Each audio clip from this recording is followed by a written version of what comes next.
Halo biologis, kita berjumpa lagi bersama saya Dirga. Di video saya kali ini kita akan melakukan lab tour ya. Kalau di tempat lain mungkin room tour, kalau di sini di kita adalah lab tour.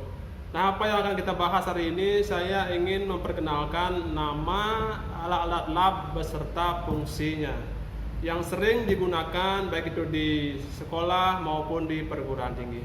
Oke, tanpa basa-basi kita langsung saja, let's go. Oke, kita awali dari benda ini. Ini adalah mikroskop cahaya monokuler, fungsinya untuk melihat benda-benda mikroskopis. Ya, ini sudah biasa, sudah umum digunakan. Kemudian kita lanjut ke ini. Ini adalah mikroskop slide, tempat kita untuk menaruh preparat spesimen yang akan kita lihat melalui mikroskop. Nah, temannya ini biasanya adalah ini dia. Ini adalah kaca penutup yang dipakai untuk menutup spesimen jika kita mengamati preparat basah melalui mikroskop. Misalkan kita ingin mengamati tetesan dari air kolam, ini kita teteskan di sini, kemudian kita tutup dengan kaca penutup ini. Nah, ini telah pasangannya. Kemudian ada yang sudah jadi, preparatnya sudah jadi, ini dia. Ya, banyak tersedia di lab-lab sekolah maupun perguruan tinggi. Ini yang praktis sudah langsung jadi. Ini kaca slide tadi, kemudian ini dia kaca penutupnya yang berisi apa ini yang siap diamati adalah batang siamais, batang jagung berarti ini. Ini batang jagung yang siap diamati dengan mikroskop. Nah, secara umum ini namanya preparat awetan kering ini ya. Nah, kalau itu yang tumbuhan, ini ada juga yang dari hewan ya. Ini adalah preparat awetan dari sel darah merah. Ini juga siap diamati. Ya, oke, kita lanjutkan. Banyak sekali di sini stok yang ingin kita bahas. Kita ke sini. Ya. Ini adalah tabung reaksi yang dipakai dalam reaksi-reaksi tertentu ya, pengujian kandungan makanan dan lain-lain. Tabung reaksi sudah biasa, ini habis dipakai ini, baru tadi dipakai. Nah, ini dia tabung reaksi. Kemudian teman tabung reaksi ada ini, ada raknya, rak tabung reaksi. Ada yang dari plastik seperti ini, ada yang dari kayu. Fungsinya untuk ya menyangga ini tabung reaksinya. Oke, kita sisihkan dulu. Yang selanjutnya adalah ini perlengkapan dari tabung reaksi, sikat tabung reaksi ya. Nanti kalau mau mencuci tabung reaksinya pakai ini, masih dimasukkan di sini pakai sabun, kemudian kita bersihkan lah, kita sikat seperti ini dengan air pastinya. Oke, ini dia sikatnya. Ada berbagai tipe juga, pada berbagai ukuran. Ini yang ukuran kecil cocok untuk ini. Ada juga yang berukuran besar untuk tabung reaksi yang lebih besar.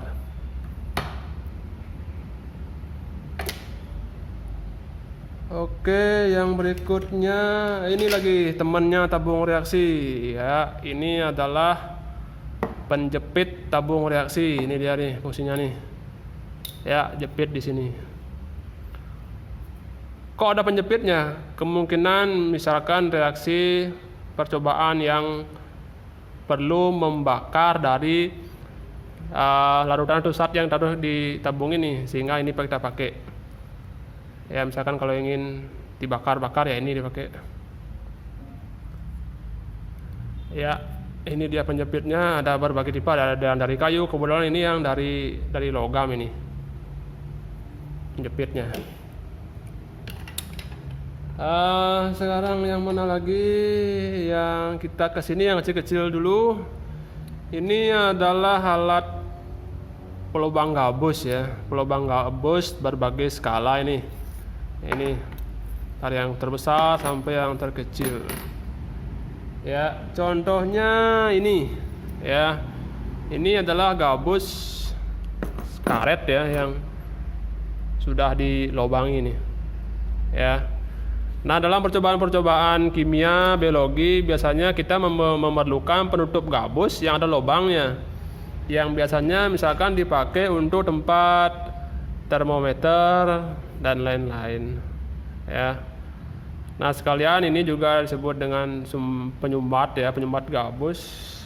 Untuk menyumbat apa? Ini biasanya menyumbat ini ya, menyumbat labu dan lain-lain. Misalkan menyumbat labu ini ya. Nah, ini tadi pelubang gabusnya ya, fungsinya untuk melubangi gabus.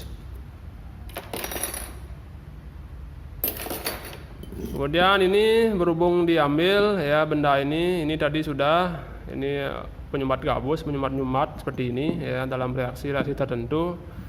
Kemudian ini apa? Ini adalah labu Erlenmeyer. Ini pasti ada ini ya di lab-lab. Ini perlengkapan yang wajib ada nih dalam lab, yang standar minimal ini. Dipakai untuk tempat larutan, membuat larutan, kemudian tempat penyimpanan larutan juga bisa dipakai ini. Labu Erlenmeyer. Yang bagus itu yang berlabel Pyrex ya. Label Pyrex sehingga dia tahan panas, artinya label Pyrex kacanya.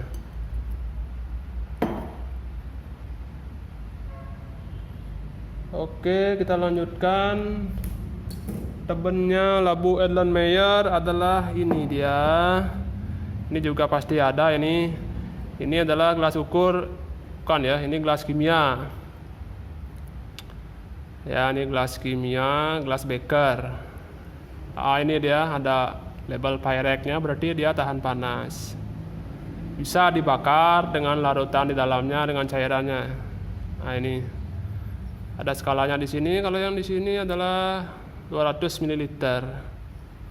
Ada berbagai skala, banyak, ada 500 dan lain-lain, semakin besar, ada juga yang kecil. Kebetulan ini yang 200. Fungsinya untuk menempatkan larutan ya, untuk mendidihkan air bisa ini dipakai. Percobaan-percobaan yang memerlukan air mendidih ini dipakai. Oke, kita lanjut ke tadi kita membahas api ya, membahas alat untuk mendidihkan ini dia ya. Sorry ini ya barangnya banyak, jauh-jauh tempatnya, tidak ada asisten di sini. Oke, ini adalah pembakar spiritus. Ini penutupnya, fungsinya untuk membuat api, menyalakan api di sini. Ya, membakar-bakar. Ini spiritusnya sudah kosong, diisi spiritus, kemudian dinyalakan dari sini sumbunya ini. Nah, ini sumbunya. Temannya ini, penyangganya adalah sabar dulu. Ini dia. Ya. Ini ada yang disebut dengan, nggak kelihatan dari sini ya. Ini yang disebut dengan kaki 3 ya. Pasangannya ini pembakar spiritus. Kemudian di atasnya apa? Ini dia. Ini namanya kaki 3, penyangganya karena kakinya memang 3 ya. Kalau kakinya 4 ya kaki 4 saya sebutkan. Beda namanya. Pokoknya intinya dia menyangga inilah. Dan ini disebut kasa asbes. Ya. Tempat penyangga di atas. Untuk menyangga apa ini? Contohnya misalkan ini, ya, untuk mendidihkan air misalkan di sini. Percobaan-percobaan yang memerlukan api ini dipakai. Ya, ini kasa asbes itu penyangganya, ini perlengkapannya nih. Ini apa namanya? Pembakar spiritusnya. Ketiga. Taruh lagi kameranya, diam di sini, diam. Jangan gerak-gerak. Sedikit saja kesenggol, nanti pecah semua ini. Oke, lanjut kita ke ini dulu, ya. Ini adalah kaca arloji. Kaca arloji bisa dipakai untuk tempat menaruh benda untuk ditimbang, bisa juga sebagai tempat penguapan, ya. Di sini ditaruh benda yang ingin diuapkan. Ini dia, kaca arloji namanya. Ini seperti kaca apa ini ya? Kalau di sini cembung dia, kalau dari sini cekung. Nah, beginilah bentuknya. Nah, yang sering keliru dengan ini adalah ini dia pasangannya. Ini disebut cawan Petri dish. Dipakai untuk pembiakan. Misalkan kita ingin membiakan bakteri, boleh di sini kasih agar-agar di sini, kemudian kasih bakteri, kemudian kita diamkan, kita lihat perkembangannya. Atau juga ini juga bisa dipakai untuk melakukan kegiatan in vitro fertilization bayi tabung, di sini juga bisa, ya. Atau juga melalui fertilisasi di luar tubuh juga bisa di sini. Dimasukkan sel telur, dimasukkan sperma, fertilisasi terjadi di sini, kemudian dia mati. Nah, ini beragam fungsinya ini. Juga bisa dipakai sebagai penutup ini ya, penutup ini misalkan bisa dipakai ini cawan Petri ini. Ya, kalau ini pasti ada ini perlengkapan cawan Petri ini. Nah, itu dia fungsinya tadi ya, secara umum sebagai tempat pembiakan kalau di sekolah-sekolah, kalau di perguruan tinggi, tempat pembiakan jamur, pembiakan bakteri dan lain-lain yang akan diamati. Kemudian sekarang kita pindah ke benda-benda alat-alat yang terbuat dari porselin. Nah, ini disebut dengan lumpang, ya. Ini penumbuknya. Kalau Anda ke dokter anak, biasanya mereka punya ini ya, untuk menggerus pil, ya. Ini menggerus, memang fungsinya untuk menggerus. Pilnya digerus di sini, ya, diwadahi kertas, kemudian dikasih kita. Atau kita di sini mau menggerus apa? Ya, kalau praktikum misalkan kita mau menggerus pembuktian dari nasi mengandung glukosa, misalkan kita gerus nasinya di sini biar dia agak pecah nasinya. Ya, telur misalkan juga bisa dipakai ini untuk memecahkan. Pengujian protein, telurnya digerus. Ya, itu secara umum fungsinya untuk menggerus-gerus, ya, melumatkan ini. Perhatikan di sini ya, dia kalau lumpang itu tebal, ini tebal nih, ya. Ini penumbuknya, perhatikan tebal. Nah, ini sering keliru dengan ini. Semua bahan porselin sekarang ini maju. Nah, sering keliru dengan ini, mirip-mirip nih bentuknya. Tapi ini tipis ini. Nah, ini disebut dengan piringan uap. Ya, piringan uap. Karena fungsinya memang untuk penguapan dari reaksi-reaksi tertentu, reaksi penguapan ini. Taruh di sini, kemudian tunggu hasil penguapannya. Ini tipis, ini tebal. Jangan sampai, tolong ambilkan lumpangnya, Anda ambil ini, kemudian digerus dengan ini. Ya, bukan pilnya yang pecah, tapi ini yang pecah karena ini tipis. Ya, piringan uap, ini lumpang, ini penumbuk tebal, perikasnya. Nah, lanjut ke porselin yang lain. Kita sisihkan dulu, ini sudah penuh mejanya. Nah, ini plat tetes, piringan tetes, plat tetes lah namanya ya. Dipakai dalam percobaan. Kalau mau mengecek percobaan asam basa, ini biasanya dipakai nih.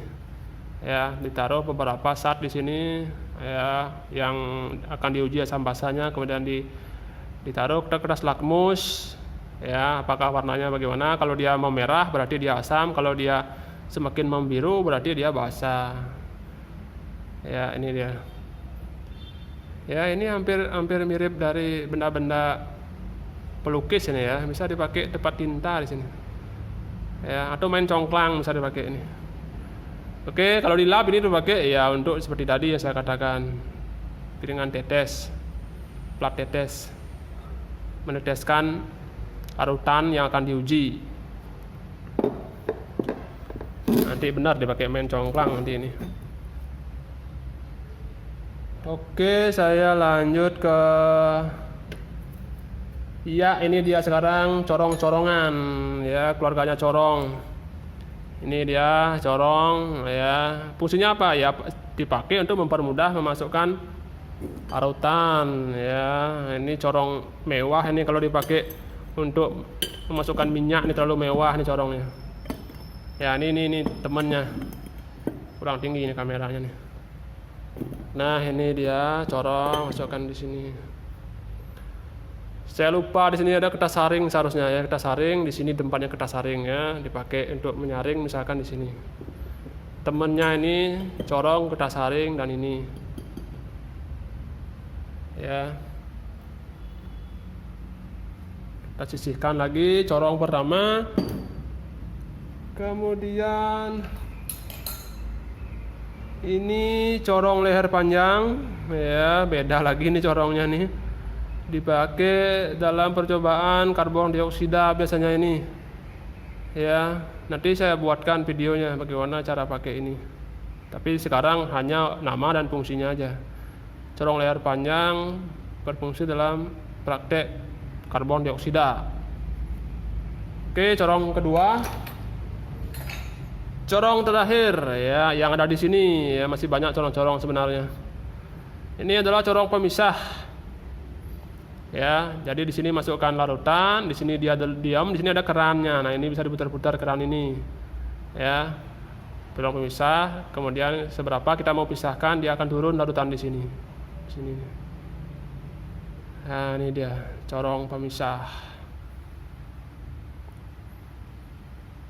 Oke. Lanjut lagi. Nah, ini dia labu Aladin, bukan, ini bukan labu Aladin. Ini adalah labu destilasi, labu penyulingan ya, ini. Ini belum lengkap ini. Kalau set destilasi itu ada, nanti kita coba ya melakukan percobaan destilasi. Ya. Ini dia dibakar di sini saatnya, kemudian dia mengalir ke sini dan lain-lain. Pemisahan misalkan dari cairan atsiri dari sebuah daun, misalkan kita mau membuat minyak atsiri ya, ini dipakai destilasi penyulingan. Oke. Kemudian ini labu dasar bulat dipakai untuk menampung ya, menampung hasil apapun, misalkan hasil destilasinya, hasil penyulingannya boleh ini dipakai. Ya, labu dasar bulat. Ini Firec juga bagus ini, tahan api, 100 ml ya, daya tampungnya. 100 ml itu berapa liter ya? Lupa saya. Nah, itu tadi yang tabung-tabung ya, labu-labu maksud saya ya, labu-labunya. Sekarang ini yang pipet-pipetnya. Ya. Ini disebut pipet gondok karena memang di sini ada kembung, ada cembungan, ada apa namanya ini? Ada gondokan di tengah-tengah ini. Ini dipakai untuk pengambilan volume larutan berpresisi tinggi ini ya. Berakurasi tinggi. Ya, di sini misalkan 5 ml itu akan pas sesuai garis ini. Ya, tidak kurang tidak lebih. Ketelitiannya ini tinggi gondok ini. Kemudian temannya yang lain ini pipet ukur, juga dipakai untuk mengukur larutan berapa. Ya, ada skala-skala di sini. Kalau maksimalnya berapa di sini? Maksimalnya itu 50 ml. Ya. Ini dia. Ini ada lubang di sini. Ya, masukkan dari sini. Ya, dari sini masukkan larutannya. Kita ukur di sini. Ya. sama untuk mengukur volume larutan.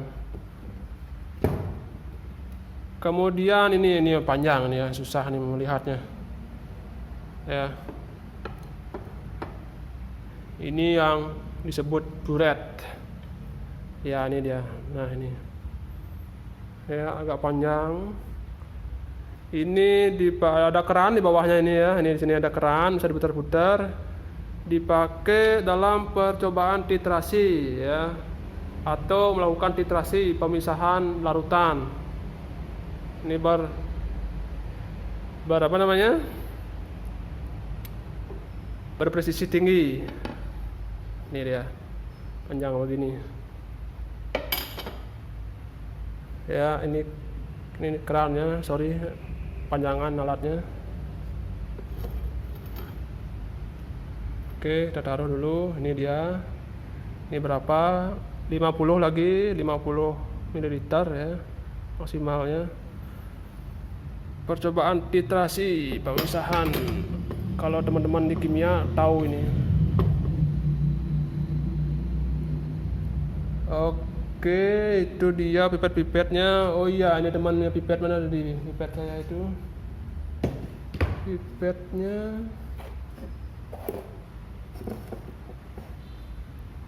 Ini di sini dia nyangkut pipetnya. Ini pipet tetes. Ya, dipakai untuk mengambil sedikit larutan untuk diteteskan.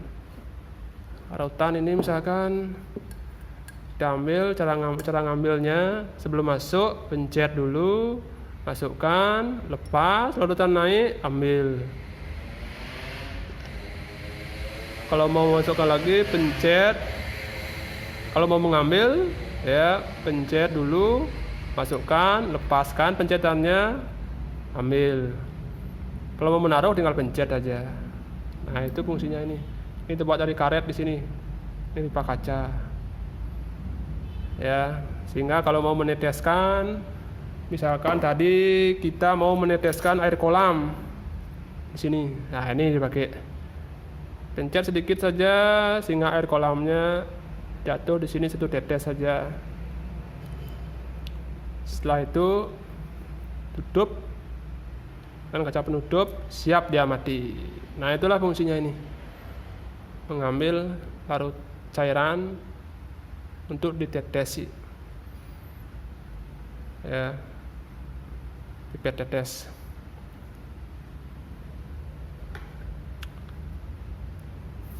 Oke, masih banyak. Ini labunya ketinggalan lagi satu ya. Ini labu ukur. Labu pengukur ini berapa nih? Segaris ini berapa? 50 ml. Ya, ini labu ukur. Ada penutupnya ini. Ya. Kalau sudah ada bagian kaca yang kasar seperti ini, ya, perhatikan yang putih ini. Biasanya itu tempat penutup. Nah, contohnya yang ini tadi. Yang ini ada kasar di sini, berarti ada penutupnya di sini. Bisa ditutup. Nah, itu ciri khasnya. Kita taruh lagi ini labu ukurnya. Kita sisihkan dulu. Ini yang kalau tadi labu ukur, ini gelas ukur. Ya. Ini gelas beker, gelas kimia. Ini gelas ukur. Fungsinya sama ya, untuk mencari larutan maunya berapa liter, berapa mili. Kalau di sini pasti mili, nggak mungkin liter ini. Ya, ini 25 ml. 25. Ya, ini dia bentuknya.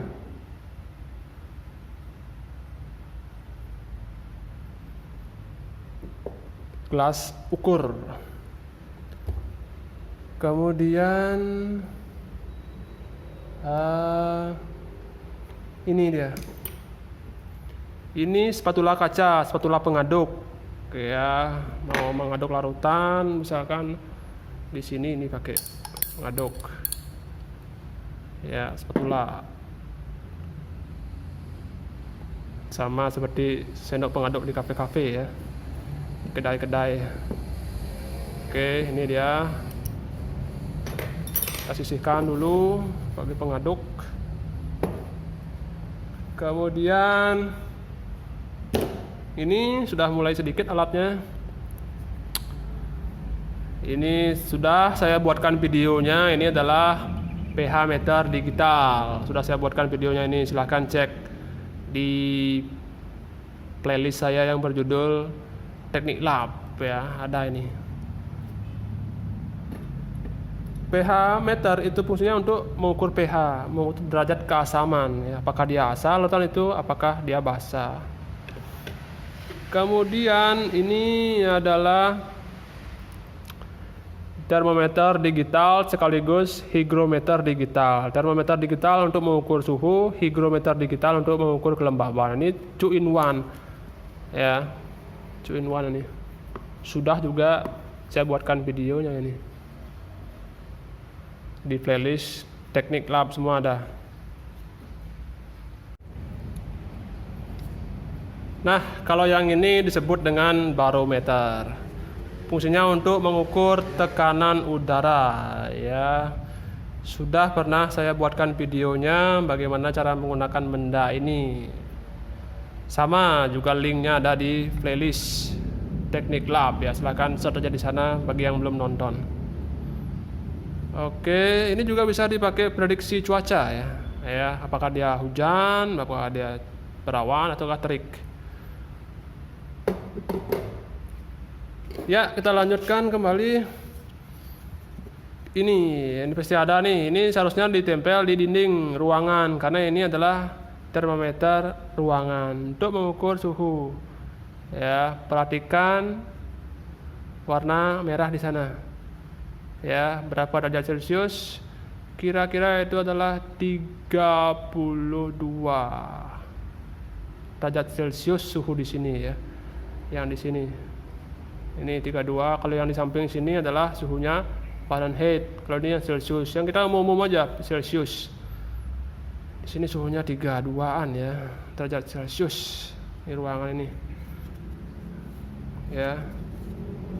Ini termometer ruangan. Nah, ini yang kemarin juga sudah saya buatkan videonya adalah lensing device. Nama alat ini fungsinya untuk mengambil sampel darah untuk menusuk ya, sampel tempat darahnya keluar ditusuk kemudian diambil sampelnya. Ini tempat, intinya tempat melukai ya. Ini alat untuk melukai bagian tubuh yang akan diambil darahnya. Ya, sudah juga saya buatkan videonya.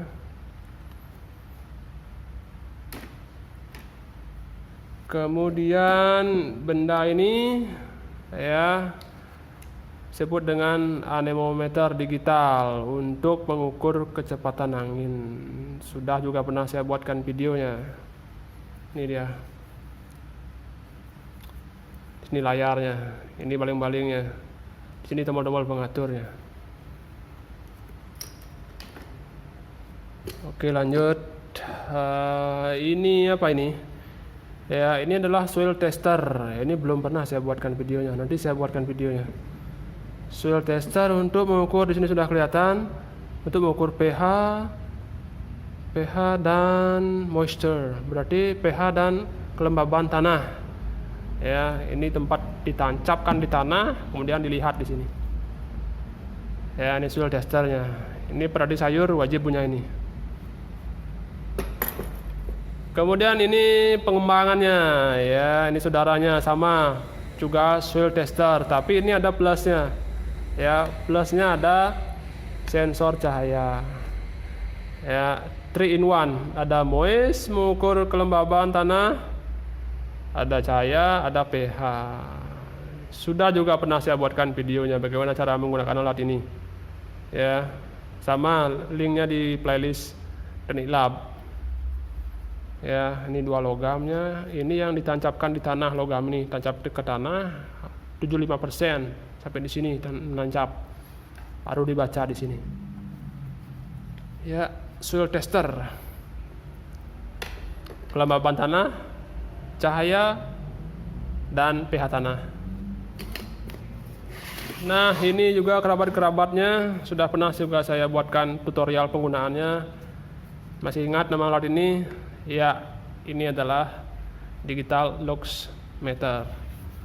alat untuk mengukur intensitas cahaya.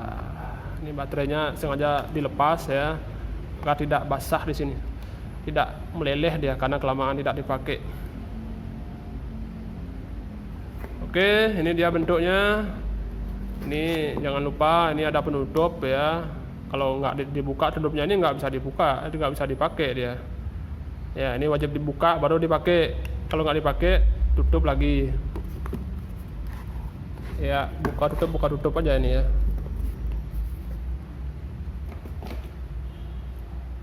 Nah, ini sudah biasa. Ini apa ini? Stopwatch ya. Sekarang HP sudah bisa dipakai stopwatch, sehingga lebih simpel, praktis. Stopwatch. Kemudian ini termometer digital ya, masing-masing rumah seharusnya sudah punya ini, masing-masing kamar sudah punya ini seharusnya termometer digital ini ya. Dipencet, kemudian diukur, diketiak dan lain-lain. Tunggu sampai dia bunyi, baca sekalian di sini ya. Kalau suhunya 36, 37 ya normal. Kalau suhunya 40 derajat Celcius, siap-siap UGD. Nah, ini dia termometer digitalnya. Kemudian apa lagi? Ini adalah toples penampung spesimen. Kalau Anda pengamatan di pantai dan lain-lain, di sini ditampung ya. Banyak nih, ada di lab pasti ada ini. Ini dia. Penampung air laut, misalkan spesimen laut boleh dipakai. Penampung serangga boleh dipakai. Kemudian ini adalah penyemprot air ya. Ini bisa dipakai untuk membasahi, untuk mencuci yang diisi dengan Aquades. Ya, ini dia. Cara pakainya diisi air ya, dipencet di sini, pencet di sini, airnya keluar sini. Sini keluar. Ya, bisa dipencet nih. Ya. Oke, ini dia botol pencucinya, botol penyemprot air. Kemudian ini alat yang agak berat ini ya. Ini adalah kancing genetika ya. Ini kancing genetika. Teman-teman yang praktek genetika, praktek persilangan, hukum Mendel, segregasi, hukum Mendel 1, hukum Mendel 2, ini dipakai nih kancing genetikanya ya. Seorang ibu menikah dengan seorang pria, anaknya bagaimana? Kacang RCS yang kulitnya kuning disilangkan dengan kulitnya hijau, hasilnya bagaimana? Berapa persen hasilnya? Nah, ini dipakai ya, kancing genetika. Ini banyak sekali di sini ya, kayak permen bentuknya. Nah, lanjut lagi. Ini adalah nampan bedah. Ya, nampan aluminium, tapi di sini ada spesial nih. Ada kayak lilin ya. Lilin kering apa namanya nih? Pokoknya seperti lilin kering. Sehingga papan bedah kalau sudah dibedah spesimennya, kita mau mengamati biar dia diam, kita tusuk-tusuk dengan jarum pentul di sini. Nah, itulah fungsinya ini. Ya. Nih. Ada seperti lilin keringnya di sini. Tusuk. Nah, ini sudah pasti nampan bedah ini. Tempat pembedahan. Temannya ini adalah ini dia. Ini nampan bedahnya, menempatkan misalkan tikus di sini ditempatkan, mau dibedah, diamati jantungnya, pakai ini. Nah, ini dompet alat bedahnya ini, kayak dompet ini ya. Nah, ini dia alat bedah, pisau bedah ya. Ada pinset penjepit, ada gunting dan lain-lain ya. Ini habis dipakai, guntingnya masih di sono guntingnya ya. Ini alat bedah. Nanti sehingga dengan video ini tolong ambilkan saya alat bedah gitu, misalkan gurunya atau dosennya ya ini yang diambil. Ambilkan saya papan bedah, ini yang diambil ya. Ambilkan saya papan bedah, ini yang diambil misalkan ya, kacau ya. Tuh salah satu fungsi saya membuat video ini. Ya, ini papan bedahnya kita singkirkan dulu. Karena ini di depan ini apa yang tadi di sini? Ini adalah timbangan digital ya, presisi tinggi, graman di sini ya. Jangan menimbang gabah pakai ini, nanti rusak dia ini ya. Atau menimbang Anda nanti naik di sini ya, ngawur. Ya, ini timbangan untuk menimbang gram per skala gram. Misalkan ini temennya biasanya bisa dipakai ini, taruh di sini. Ya, kemudian baca di sini Anda. Ya, ini hidupkan, ini baterainya dilepas. Ya, kalau dipakai baru-baru dimasukkan baterainya. Ya, ini mode, ini 0, ini tahan. Ya, kalau sudah muncul angkanya ditahan biar nggak berubah-ubah lagi kalau dibaca. Kapasitas 500 gram dikali 0,1 gram. Itu kapasitasnya. Kalau penjual emas boleh pakai ini. Ya, berapa gram beli emasnya. Ya, berapa kilo beli emas biar terkejut dagang emasnya. Beli emas 2 kilo. Oke, apalagi sekarang ini ya, ini kalorimeter. Kalorimeter ini ya. Untuk mengukur tekanan suhu. Ya, ini isi di dalamnya ini. Kalorimeter. Ya. Kalau kita bongkar, ya, ini dia. Ada plastik, ada aluminium di sini. Dan ini ada seperti ini. Ya, ini dia. Percobaan kalor ini dia dipakai ini teman-teman fisika nih ya.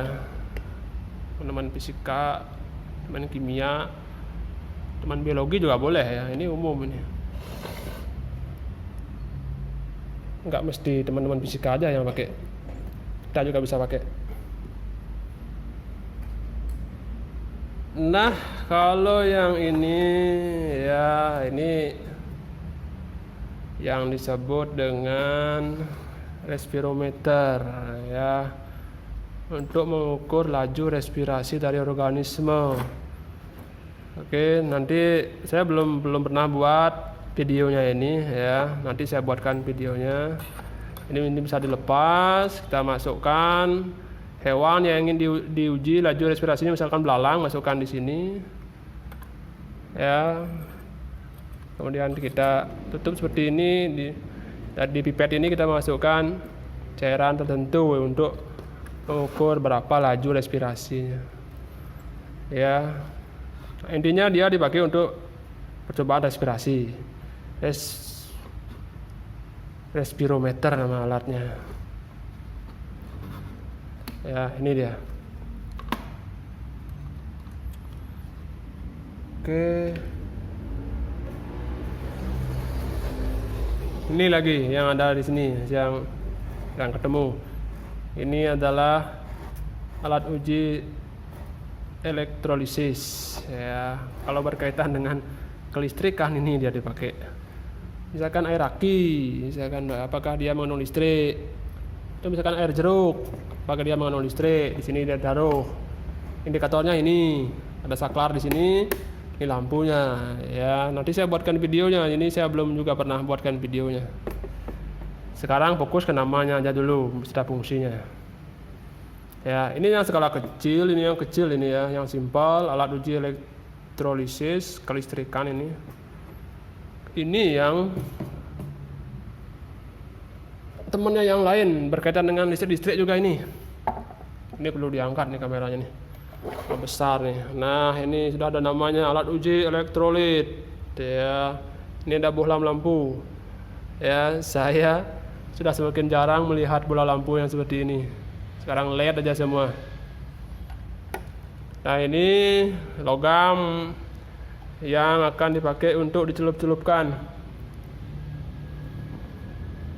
Misalkan ini berisi air cuka ya, kita celupkan di sini. Perhatikan bola lampunya, apakah dia semakin terang atau semakin redup. Kalau air biasa, apakah terjadi bola lampunya, apakah menyala apa enggak. Nah, itu fungsinya benda ini. Alat uji elektrolit, ya cukup besar alatnya. Kita simpan lagi.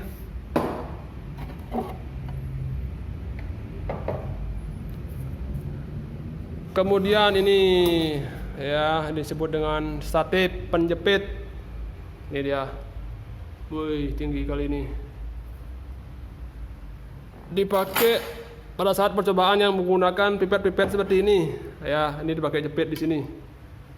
Ya, ini jepit di sini.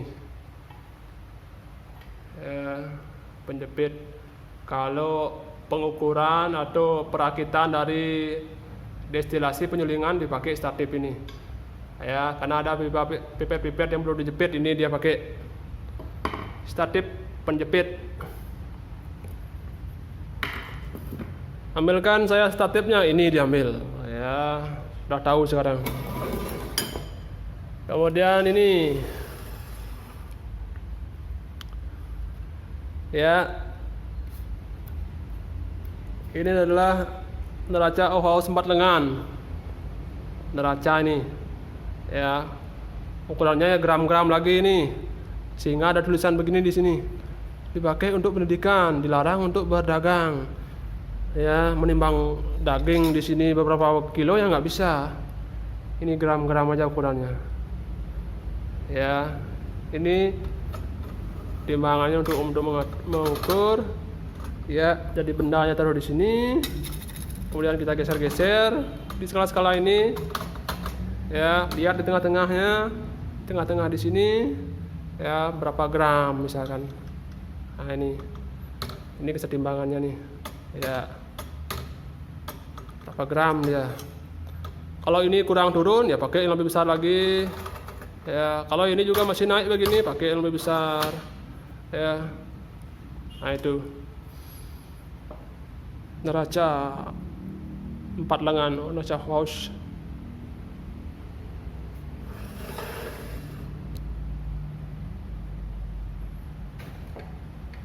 Apalagi, oh iya ini.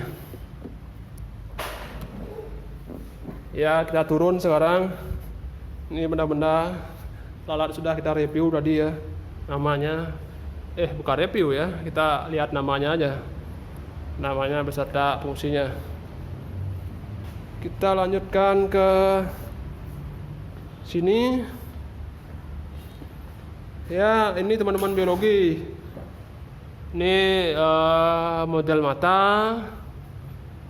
Ini adalah model apa ini kira-kira ya? Ini model rahim, ya. Di sini ada bayinya. Cara ini dia bayinya. Beginilah posisinya. Ya, model rahim. Ini yang kayaknya yang 9 bulan ini saya ambil nih. Ya, ini leher rahimnya di sini. Ini dia. Leher rahimnya. Nah, ini yang disebut endometrium. Ya, dinding rahim. Oke, kita tinggalkan rahim. Ini dia model otak kita, ada 2 belahan seperti ini otak kita ya. Ini bisa diambil ya, ini dia. Ini model otak. Ya. Ini dia bagian dalamnya. Ini otak besar, ini otak kecil. Ini sumsum tulang belakang. Ya. Oke, kita taruh dulu model otaknya ini.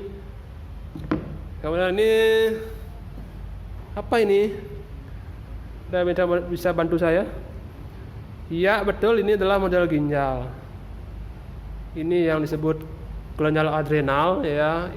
Dari sinilah adrenalin Anda keluar dari sini. Ya, yang menghasilkan hormon adrenalin di sini dia keluarnya.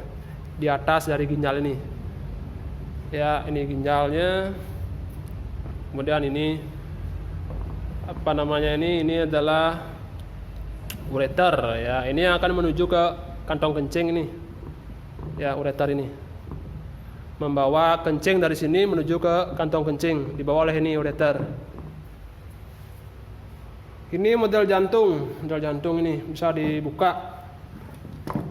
Ya. Untuk melihat ruangan jantung. Nah, ini dia ruangan jantung. Ruangan jantung kita ada 4 ruang. Kemudian ini model kulit. Ya. Ini model kulit, ini model bulunya. Bulu apa rambut ya? Rambut sebenarnya. Ya, kalau kita lihat rambutnya itu dari yang tertancap di kulit. Ya, dia seperti ini. Ini akar rambutnya nih. Nah, ini akar rambut. Ini model kulit bagus dipakai untuk menjelaskan anatomi kulit kita. Ini kuning-kuning pasti lemak ini, pasti lemak kuning-kuning. Kemudian yang ini kayak cacing ini adalah kelenjar keringat. Ini kelenjar keringat nih. Ya, begini bentuknya. Oke.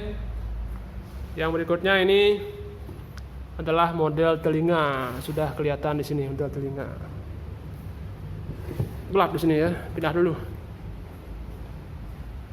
Nah, ini dia. Ini model telinga. Berarti ini telinga kiri ini ya. Ini telinga kiri. Ya. Kemudian ini lubang telinganya di sini. Ini gendang telinganya. Sudah juga saya buatkan videonya. Ya, video yang sebelum ini sudah saya buatkan video mengenai bentuk asli dari gendang telinga. Dilihat dari mikroskop elektron ada di video itu. Bagaimana bentuknya gendang telinga? Kok dia bisa pecah? Perhatikan di video itu. Cek aja video-video saya sebelum ini. Ya, sehingga cotton bud seharusnya hanya sampai di sini aja cotton budnya masuk. Ya, itu yang disarankan. Jangan sampai masuk ke sini, apalagi mengenai gendang telinga bisa pecah dia. Jangan sampai kelupaan ya, karena enak masuk di sini cotton budnya sampai ke sini bahaya. Sampai di sini aja.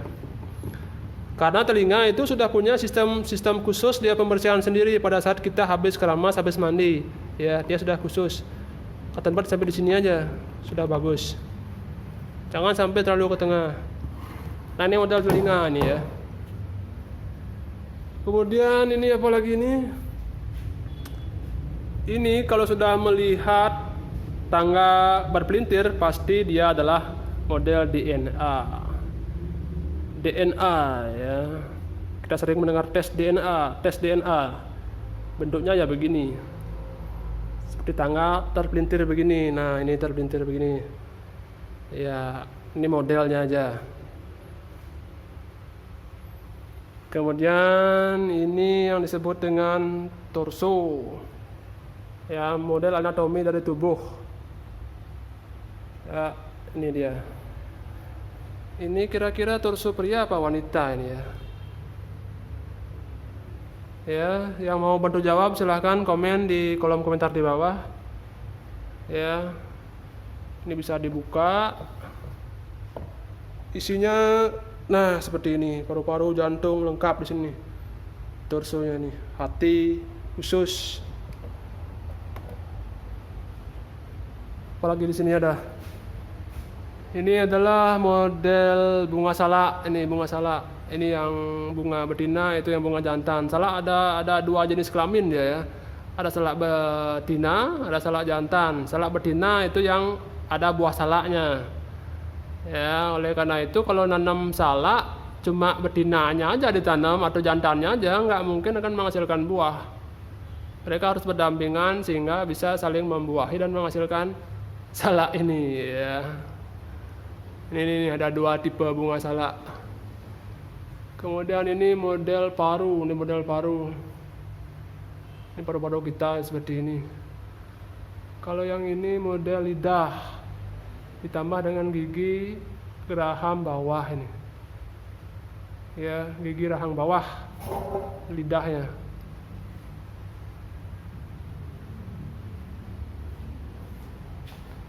Oke, habis. Nah, itulah tadi beberapa alat-alat lab beserta fungsinya. Sudah banyak kita bahas. Kalau video ini bermanfaat, silahkan di-like. Kemudian silahkan dibantu share ke teman-teman kalian ataupun media sosial kalian. Yang belum subscribe silahkan subscribe, tombol di bawah. Yang sudah saya ucapkan terima kasih. Akhir kata, sampai jumpa.